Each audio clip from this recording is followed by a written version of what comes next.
ma annan järgmisele kõnele sõna. Ma ei ole vait ja ma ei kavatse mitte kuskile minna. Paljud teist olete näinud esimeste meeleavalduste päevade alates kuni praeguse hetkeni välja.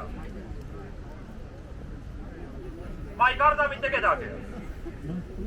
Mind ei saa mitte keegi sundida midagi tegema, mida ma ei soovi.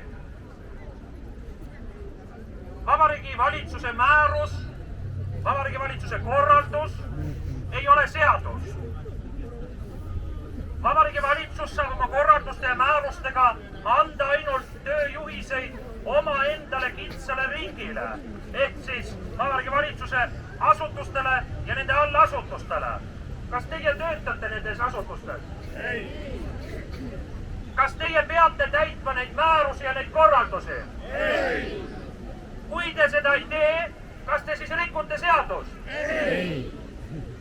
Tehkem endale need põhiasjad selgeks. Olge julged ega ärge iialgi kartke seista oma õiguste ja vabaduste eest.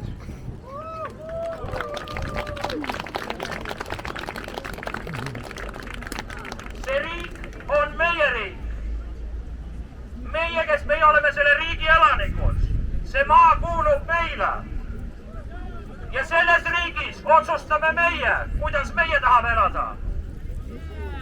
Ja kui meie seas on mingisugused isehakanud võimumehed, kes tulevad meile õpetama, kuidas me peaksime elama, ja see ei lähe meie ideoloogiaga ega meie uskumustega kokku, siis me ei tee nendega ka koostööd.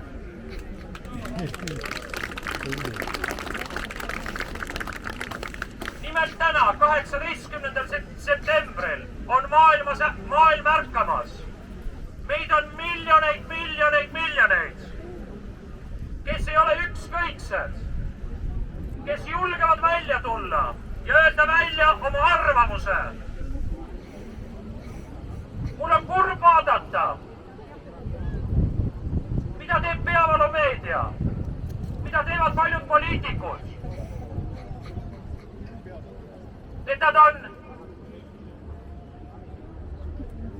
kinni makstud.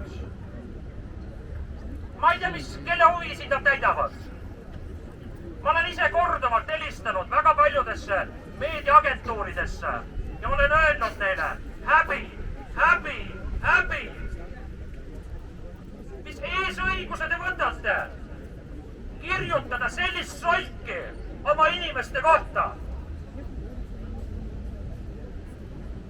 See jama ei saa iialgi läbi, kui te jääte oma koduseinte vahele passima.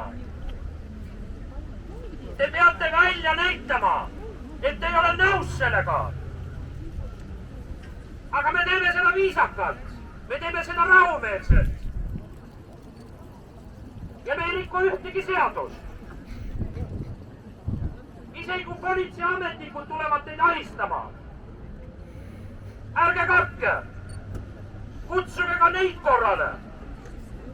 Sest paljud neist on unustanud, kelle eest nad on tegelikult oma ametivande andnud. Nende kohus on kaitsta teid. Täna me ei näe mitte ühtegi politseinikku siin. Sest paljud on üles ärganud. Paljud ei lähe enam selle totrusega kaasa.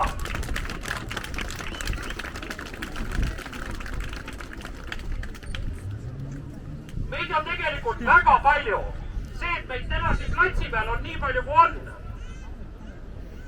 Jumal tänatud, inimesed, kes on olnud selle surve all, ta ei ole võib-olla vabatahtlikult läinud selle süsti otsa. Ka temal on villad sellest, mis toimub. Tal on villad sellest, et meid tahetakse lahterdada oma vahel. Üks seltskond sellest taras ja teine seltskond teisest taras. Selline asi peab lõppema. Me oleme üks ja me jääme üheks. Me armastame Eestit ja me armastame oma rahvast. Ja me hoiame kokku. Siin on veel üks armas sõber, kelle ma annan järgmisel sõna, kes ei ole meditsiinis vägagi julge ja oskab meile rääkida, kuidas me võiksime oma tervist tegelikult hoida.